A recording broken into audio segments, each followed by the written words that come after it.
Shalom, perkenalkan nama saya Jessica Vera Priscilla dari Prodi Pendidikan Tata Busana Angkatan 2020 dari Universitas Pendidikan Indonesia. Hari ini saya akan sedikit bercerita dan berkhotbah untuk tugas mata kuliah SPAK tahun 2020. Sebelum kita mulai, mari kita buka dalam doa. Mari kita berdoa. Terima kasih Tuhan Yesus. Hari ini kami masih diberi kesempatan untuk sama-sama dapat membahas sedikit sebagian dari firman-Mu. Tuhan Yesus yang tolong bantu agar kami bisa mengerti. Beri kami hikmat akal budi.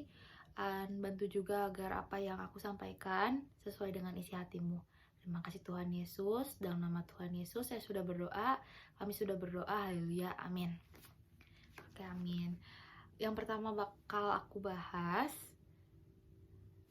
adalah mengenai Yesus Kristus. Adakah pernyataan Yesus tentang ketuhanannya di Alkitab? Jelas tentu ada. Salah satu ayat yang menceritakan atau menjelaskan ketuhanan dari Yesus Kristus ada di Yohanes 10 ayat 30, di mana Yesus berkata bahwa aku dan Bapa adalah satu. Di sini cukup jelas dan dapat membuktikan bahwa Yesus Kristus adalah Tuhan. Mengapa Tuhan Yesus mengakui ketuhanannya? Karena pengakuan itu penting. Apakah pengakuan sepenting itu? Ya, sangat penting karena ada beberapa tujuan. Tujuan yang pertama adalah menentukan sikap. Saat kita sudah mengetahui dan sudah mengakui bahwa Tuhan Yesus Kristus adalah Tuhan kita, maka kita akan bisa menentukan cara kita bersikap, baik secara vertikal kita ke Tuhan maupun secara horizontal kita ke sesama kita, baik yang seagama maupun yang tidak. Selanjutnya, pengakuan itu penting karena dengan pengakuan itu kita dapat menentukan sejauh mana kita taat dan setia untuk melakukan kehendaknya. Saat kita sudah mengakui dan mempercayai bahwa Tuhan Yesus adalah Tuhan yang kita sembah, kita dapat mengerti dan kita juga dapat memastikan bahwa tindakan kita sesuai dengan firman-Nya dan kita taat pada perintah-perintahnya yang dapat kita tahu dari Alkitab. Yang ketiga, kenapa pengakuan itu penting adalah pengakuan menentukan kualitas rohani kita. Kualitas rohani kita dapat ditentukan, tidak dapat ditentukan oleh orang lain, tapi kita bisa mengetahui kualitas rohani kita sendiri sejauh apa. Apakah kita sudah rajin untuk berkomunikasi dengan Tuhan? Apakah kita sering membaca Alkitab atau tidak? Itu pertanyaannya yang bisa menjawab hanya kita masing-masing. Dan yang terakhir, kenapa pengakuan itu penting? Karena pengakuan itu adalah inti dari kegerakan misi. Saat kita mau melakukan pelayanan misionaris, kita harus mengetahui dan kita harus sangat yakin dan dapat mengakui bahwa Tuhan Yesus Kristus adalah Tuhan kita, agar pelayanan yang kita lakukan dalam setiap aspeknya, dalam setiap halnya bisa berjalan seturut dengan kehendaknya. Dan yang dapat ditekankan adalah Yesus adalah intisari dari firman Allah. Itu dapat kita baca dari Kejadian 3 ayat 15, di mana kedatangan Tuhan Yesus itu telah dinubuatkan, mulai dari tempat lahirnya, nama-namanya juga sudah dinubuatkan, bisa dilihat dari Yesaya 9 ayat 6-7, dan dari kesaksian Yohanes Pembaptis tentang Yesus. Kita dapat menemukan banyak ayat-ayat di Alkitab yang menegaskan bahwa Yesus adalah Allah. Tapi terkadang kita sendiri masih susah untuk meyakini itu dalam hati kita, karena kadang saat kita menghadapi masalah, kita terlalu fokus pada masalah dan kita hampir melupakan bahwa Tuhan yang kita sembah adalah Tuhan yang hidup. Maka dari itu, hal yang dapat dilakukan agar kita bisa mengakui lebih lagi bahwa Tuhan Yesus Kristus adalah Tuhan kita adalah dengan mempererat hubungan kita dengan cara melakukan komunikasi rutin dengan Tuhan, mempersering saat teduh, membaca Alkitab, beribadah. Dengan begitu kita dapat mengucapkan dengan lantang, dengan yakin dan percaya bahwa Tuhan Yesus adalah Tuhan yang kita sembah adalah Tuhan yang hidup dan yang ada dan selalu hadir bersama dengan kita di setiap musim kehidupan kita, baik dari awal sepanjang perjalanan kita hingga nanti akhirnya. Tuhan Yesus Kristus adalah Tuhan Allah yang hidup. Topik kedua yang akan saya bahas adalah mengenai dosa dan keselamatan.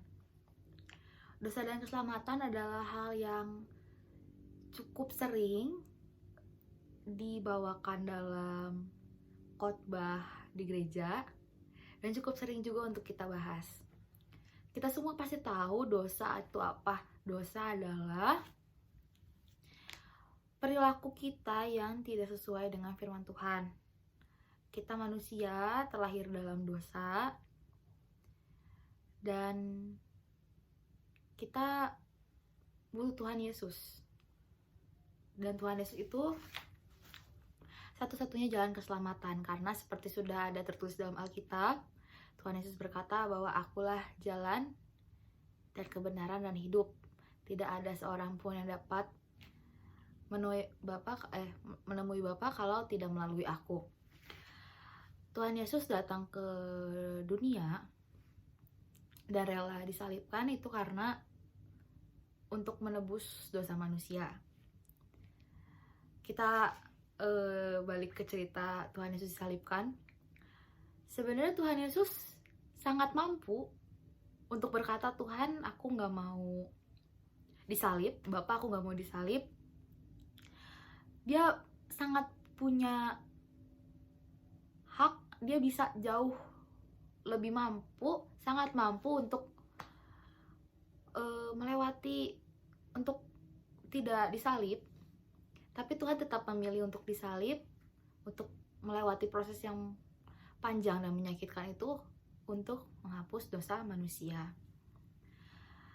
Kita sebagai orang yang sudah percaya seharusnya tidak melakukan dosa. Akan tetapi karena kita masih hidup di dunia dan sifat kedagingan itu akan terus ada, jadi manusia akan selalu hidup dalam dosa. Cuma kita sebagai orang percaya, kita bisa melakukan semampu kita untuk menjauhi dosa tersebut. Terkadang dosa yang manusia lakukan dapat dibilang berulang-ulang, karena contohnya adalah berbohong. Dosa yang terdengar cukup ringan dan sering dilakukan kita dari kecil adalah berbohong. Seperti anak kecil yang mendapatkan nilai jelek di sekolahnya, mungkin refleks pertamanya yang akan dilakukan adalah berbohong pada orang tuanya dengan cara menyembunyikan nilainya, atau saat ditanya berapa nilaimu, senyum-senyum, tidak menjawab. Itu adalah salah satu bentuk dosa yang kecil dan dilakukan berulang-ulang. Kan tetapi dosa sekecil itu juga termasuk dosa dan tidak boleh dilakukan. Bagaimana cara kita untuk bisa terlepas dari dosa adalah dengan mempererat hubungan kita dengan Tuhan. Saat kita dekat dengan Tuhan, saat kita memiliki Roh Kudus dalam hati kita, dapat dikatakan kita memiliki sedikit pengingat atau reminder saat kita akan atau hampir melakukan dosa. Maka dari itu, hubungan kita dengan Tuhan sangatlah penting agar kita bisa tetap hidup di jalan yang benar dan terhindar dari dosa. Ada banyak dosa di dunia ini, mulai dari berbohong yang tadi kecil hingga dosa besar yang mungkin seperti membunuh. Tapi semua itu di mata Tuhan tetap sama-sama dosa. Gak ada dosa yang kecil, tidak ada dosa yang besar. Semua sama di hadapan Tuhan, itu dosa dan itu najis. Dan ya, sebagai orang berdosa, kita tidak layak untuk masuk ke dalam surga. Tapi karena kasih karunia Tuhan dalam Yohanes, karena begitu besar kasih Allah akan dunia ini, sehingga ia mengaruniakan anaknya yang tunggal, agar setiap orang yang percaya kepadanya tidak binasa, melainkan beroleh hidup yang kekal. Karena Tuhan Yesus sayang sama kita, dia menyerahkan anaknya untuk disalib, untuk menyelamatkan kita. Manusia terbebas dari dosa itu adalah hal yang cukup sulit, tapi kita bisa percaya, kita bisa masuk surga bukan karena kita bersih dari dosa, bukan karena kuat dan gagah kita, tapi karena kita memiliki Tuhan Yesus, karena kita percaya bahwa dia adalah Tuhan dan Juru Selamat. Saat kita percaya pada Tuhan Yesus, saat kita memiliki beriman bahwa Tuhan adalah Juru Selamat, kita dapat yakin dan percaya bahwa dosa kita dapat dihapuskan.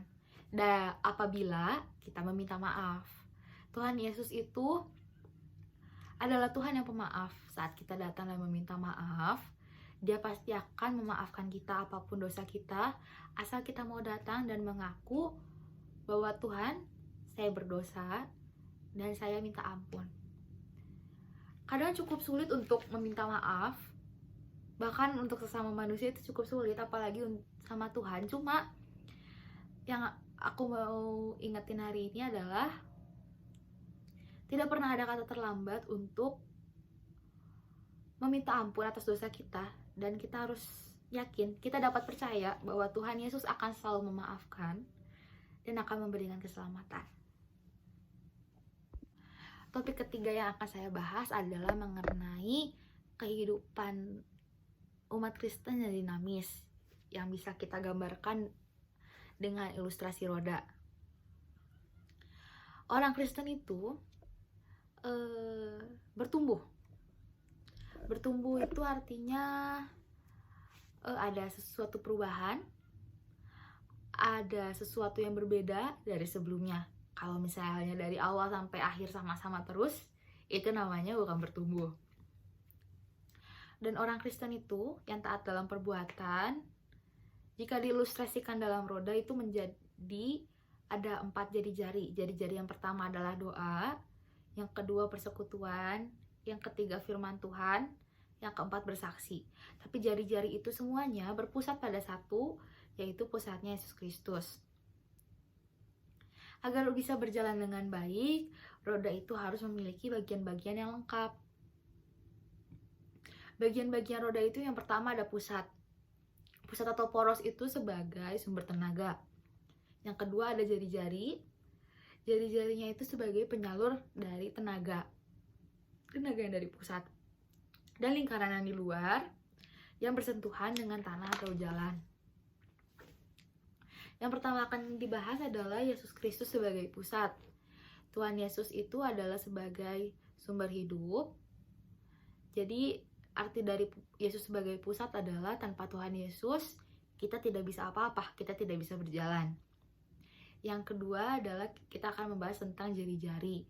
Jari-jari yang pertama adalah jari-jari doa. Doa itu adalah termasuk salah satu jari-jari yang vertikal. Vertikal dari atas ke bawah, bawah ke atas. Jari-jari vertikal itu mengartikan adalah hubungan kita dengan Tuhan dalam doa. Jadi implementasi yang bisa kita lakukan adalah kita bertekun dalam doa, memiliki waktu doa pribadi, dan waktu doa berkelompok juga, dan kita bisa juga dalam bentuk berpuasa. dan kita bisa memiliki pemahaman yang benar akan doa, dan pemahaman tersebut kita pahami dan kita tanamkan dalam hati kita. Jadi vertikal yang kedua adalah firman Tuhan. Mengapa firman Tuhan itu penting? Karena firman Tuhan adalah pedoman dalam hidup kita, agar kita bisa memiliki arah yang tepat, agar kita bisa tahu tujuan dan maksud kita hidup di dunia ini. Agar kita bisa mengerti semua itu, kita harus membaca firman Tuhan. Dan firman Tuhan itu penting karena firman Tuhan itu menumbuhkan pengenalan kita akan Tuhan.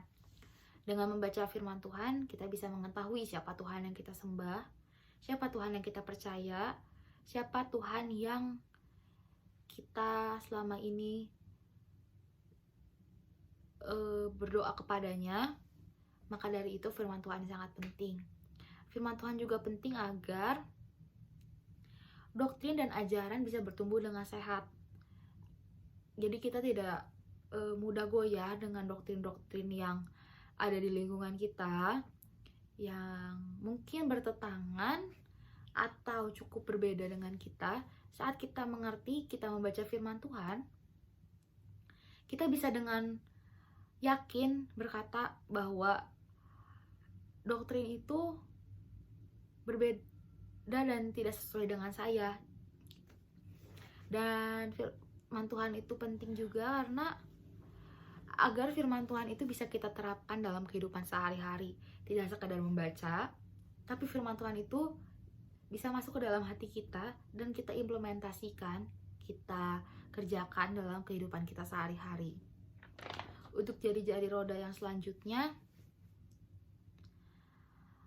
adalah persekutuan. Persekutuan adalah salah satu jari-jari horizontal yang artinya adalah hubungan kita dengan lingkungan, manusia dengan manusia. Mengapa persekutuan itu penting? Karena pada dasarnya manusia itu adalah makhluk sosial. Makhluk sosial adalah makhluk yang membutuhkan orang lain dalam setiap sisi kehidupannya. Jadi persekutuan itu penting agar kita bisa berinteraksi. Ada interaksi sebagai makhluk sosial, sebagai makhluk hidup, dan kita tidak merasa sendiri atau merasa kesepian dalam kehidupan sehari-hari, dalam kita menjalani kehidupan di dunia ini.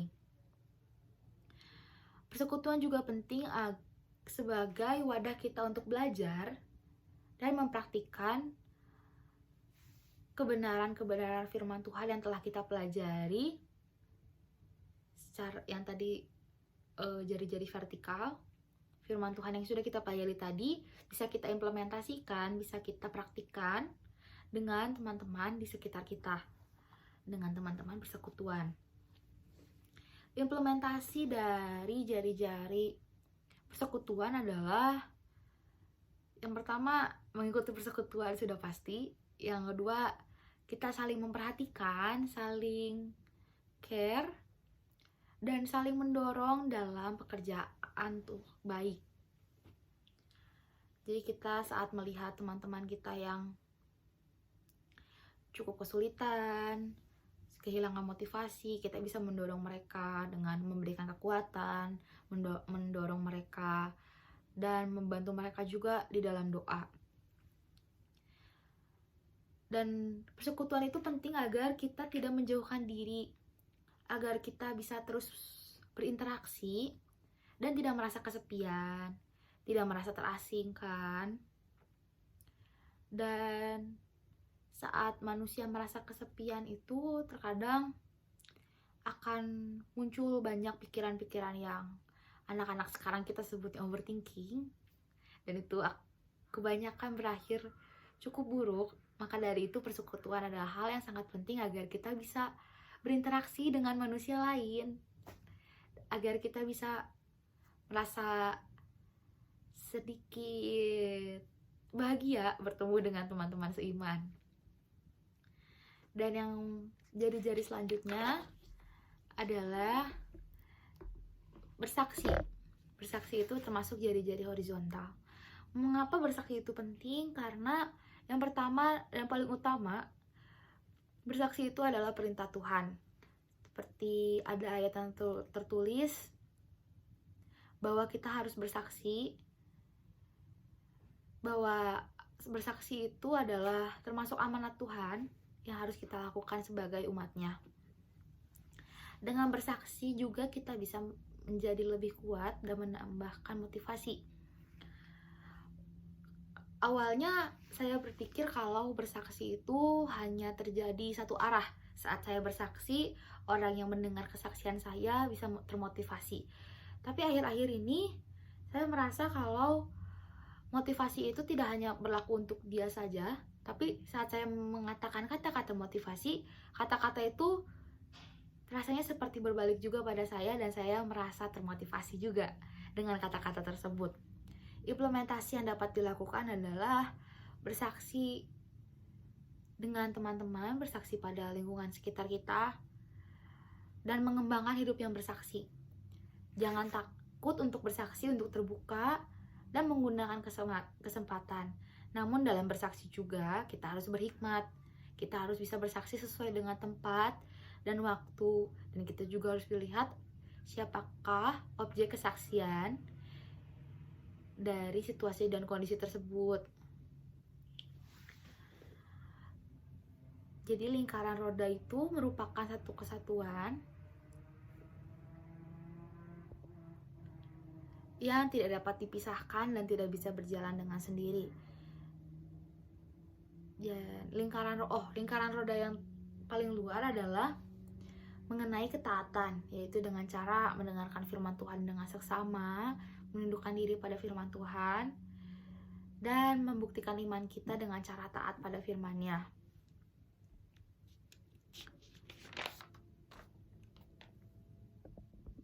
Yang selanjutnya akan saya bahas adalah mengenai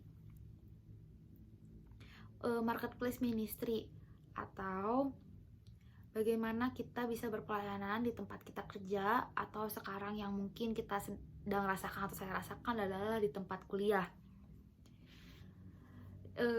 Ayat yang diambil adalah Matius 13 ayat 25-29, di mana itu perumpamaan tentang gandum dan lalang, di mana dapat diartikan bahwa kita berinteraksi dan berada di lingkungan yang dipenuhi oleh orang-orang yang beragam. Dapat kita baca di Alkitab bahwa kita harus memiliki dampak. Kita pasti memiliki dampak bagi sekitar kita, atau bisa dibilang impactful, apabila Roh Kudus turun di atas kita dan kita memiliki kuasa untuk menjadi saksi. Dan itu juga sudah tertulis bahwa kita harus menjadi terang dan garam dunia, yaitu agar saat orang melihat kehidupan kita, mereka dapat melihat Yesus Kristus melalui kita. Untuk marketplace ministry, dapat kita yakinkan bahwa Tuhan menghargai masyarakat atau lingkungan kerja atau tempat kita hidup.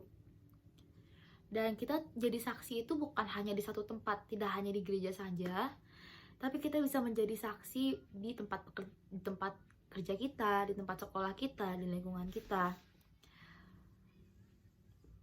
Pemahaman yang benar bagaimana kita bisa menjadi saksi dimanapun kita berada. Yang pertama yang bisa kita lakukan adalah mengusahakan kesejahteraan dan berdoa untuk lingkungan kita. Dimanapun kita ditempatkan, kita dapat berdoa dan kita dapat menjadi saksi dengan cara tidak harus memproklamasikan langsung, tapi kita bisa dengan cara memperhatikan perilaku kita, agar saat orang melihat kita, mereka bisa dapat berkata bahwa kita memancarkan sifat-sifat Kristus, sifat-sifat yang baik. Salah satu sifat baik tersebut adalah membawa damai.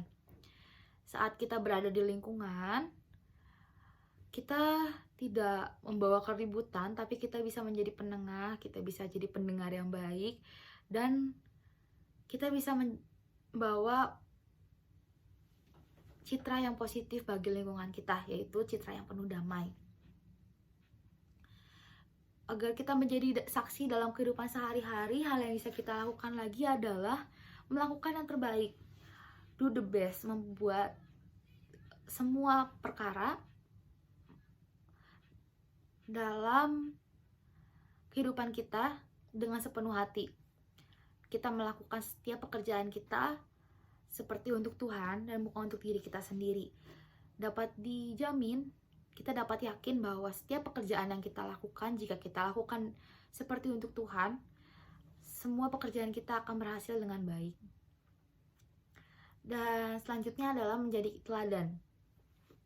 Menjadi teladan itu baik dalam perkataan, tingkah laku, kasih, dan kesetiaan. Dengan cara saat kita berbicara, saat kita berjanji sesuatu dan kita menepatinya, itu dapat diartikan bahwa kita menjadi teladan dalam perkataan. Teladan dalam perilaku adalah kita berlaku sesuai dengan norma yang ada, sesuai dengan aturan yang sudah ada, dan kita tidak melanggarnya. Yang selanjutnya, agar kita bisa menjadi saksi adalah kita harus mengasihi sesama. Mengasihi sesama tidak hanya sesama kita yang beragama sama, namun setiap orang yang berada di dalam lingkungan kita harus bisa mengasihi mereka semua tanpa terkecuali. Baik yang mengasihi yang sudah baik dengan kita, mengasihi seseorang yang sikapnya kurang baik dengan kita pun harus bisa mengasihi mereka semua dengan kasih yang sama. Yang selanjutnya adalah berperilaku setia dan jujur. Dalam lingkungan kita dapat menjadi orang yang dipercaya, tidak suka berbohong, seseorang yang omongannya bisa dipegang. Itu adalah sifat yang dapat menunjukkan bahwa kita menjadi saksi dalam kehidupan sehari-hari. Dan yang terakhir yang dapat kita lakukan sebagai saksi adalah menjauhkan diri dari keinginan daging dan melakukan perbuatan baik. Kita dapat menjauhkan diri dari hal-hal yang menurut kita tidak baik. Terkadang di lingkungan akan ada orang-orang yang mengajak kita untuk berbuat yang kurang baik, tapi kita bisa menolak itu dan menggantinya dengan melakukan perbuatan yang baik. Kita harus menjadi terang dan garam, kita harus memiliki dampak, dan kita harus memiliki sifat Kristus agar kita bisa menjadi saksi dimanapun kita berada, baik di lingkungan pertemanan, lingkungan sekolah, lingkungan pekerjaan, hingga di lingkungan gereja dan keluarga. Yang kelima dan yang terakhir yang akan saya bahas adalah The Bible on Leadership, bagaimana kepemimpinan dalam Alkitab. Kepemimpinan itu harus memiliki dua hal. Yang pertama adalah kejujuran, dan yang kedua adalah integritas. Kedua hal itu harus ada bersamaan, tidak boleh hanya ada kejujuran dan tidak ada integritas, itu sama saja sia-sia. Dan sama halnya apabila hanya ada integritas tanpa kejujuran, itu sama saja sia-sia dan tidak bisa dibilang kepemimpinan yang baik. Orang secara alami akan mengikuti pemimpin yang memiliki kedua itu. Yang menurut kita adalah pemimpin itu memiliki kejujuran dan integritas. Pemimpin yang baik adalah pemimpin yang memiliki arah. Salah satu dan beberapa contoh tokoh Alkitab yang memiliki integritas adalah Zakheus dan Ayub. Kita dapat mengetahui di cerita Zakheus bahwa dia memiliki integritas, dia memiliki komitmen. Saat dia bilang dia ingin mengikut Tuhan, dia menyerahkan hartanya dan benar-benar mengikut Tuhan.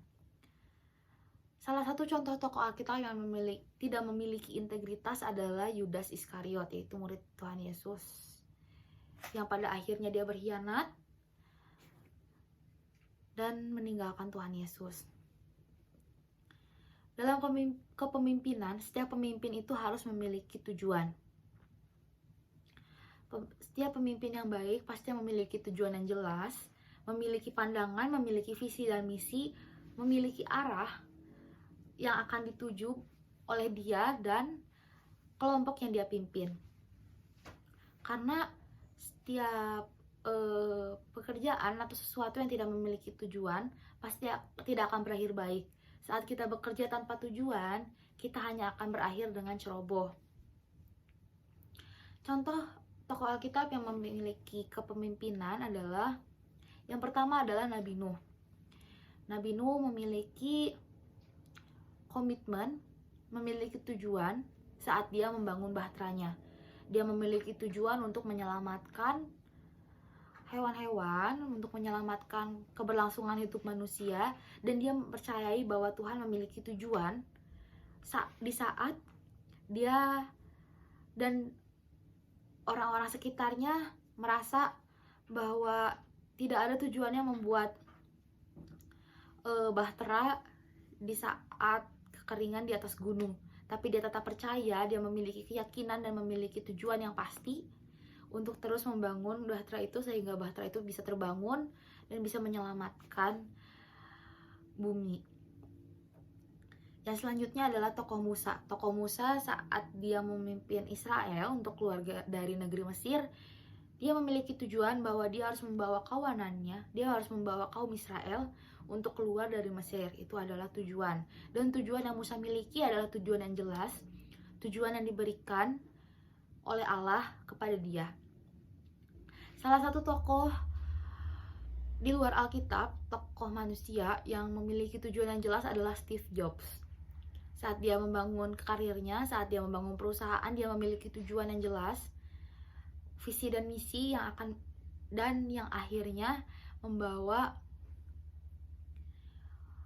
produk yang dia buat hingga bisa menjadi hebat seperti hari ini dan berguna bagi masyarakat. Tujuan yang kita buat harus adalah tujuan yang berani. Dalam memilih tujuan juga kita harus berpikir besar. Kita tidak bisa hanya berpikir dalam skala kecil. Saat kita memiliki tujuan yang besar, saat kita memiliki harapan yang besar, kita juga harus memiliki tujuan yang besar. Dan kita harus memiliki keberanian dan komitmen untuk bisa mengejar tujuan itu. Dan dalam tujuan juga kita perlu komunikasi. Saat kita sudah memiliki tujuan, kita harus bisa mengomunikasikan tujuan itu baik kepada sesama kita yang bekerja sama dengan kita, atau seseorang atau kelompok yang sedang kita pimpin. Komunikasi adalah salah satu hal penting setelah kita memiliki tujuan yang jelas.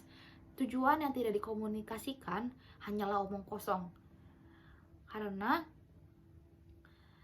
saat kita memiliki tujuan namun kita berjalan sendiri, itu sama saja tidak akan berhasil. Yang selanjutnya adalah mengenai kebaikan dan compassion atau kasih sayang. Dalam kepemimpinan, dalam memimpin, kita memerlukan kebaikan dan kasih sayang juga. Karena kepemimpinan yang tidak disertai dengan kasih tidak akan berakhir dengan baik. Kepemimpinan yang diawali, disertai dan diakhiri dengan kasih akan memiliki buah-buah yang baik juga dan memiliki buah-buah yang kasih. Karena pekerjaan jika kita lakukan dengan bahagia, dengan kasih dalam kasih, kita dapat yakin dan percaya bahwa pekerjaan itu akan berbuah baik. Dan yang terakhir yang penting dalam kepemimpinan adalah kerendahan hati.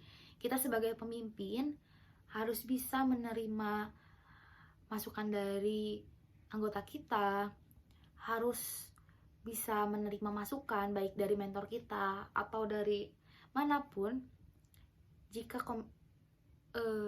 nasihat itu bisa membangun kita. Tanpa nasihat kita bisa hilang arah dan tujuan dan menjadi kacau. Karena itu kerendahan hati adalah hal yang sangat penting dan termasuk hal yang sangat dibutuhkan oleh pemimpin. Sekian untuk sharing singkat dari saya hari ini. Semoga video ini bisa menjadi berkat, dan semoga apa yang keluar dari mulut saya hari ini tidak sia-sia, tidak masuk kuping kiri keluar kuping kanan, tapi bisa kita tanamkan dalam hati dan menjadi rema dalam kehidupan kita. Terima kasih teman-teman, mari kita tutup dalam doa.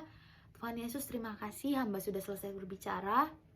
Tuhan bantu agar yang kami pelajari hari ini bisa menjadi dampak bagi kehidupan kami sehari-hari. Terima kasih Tuhan Yesus. Dalam nama Tuhan Yesus kami sudah berdoa. Haleluya. Amin. Terima kasih teman-teman. Terima kasih. Tuhan Yesus memberkati. Shalom.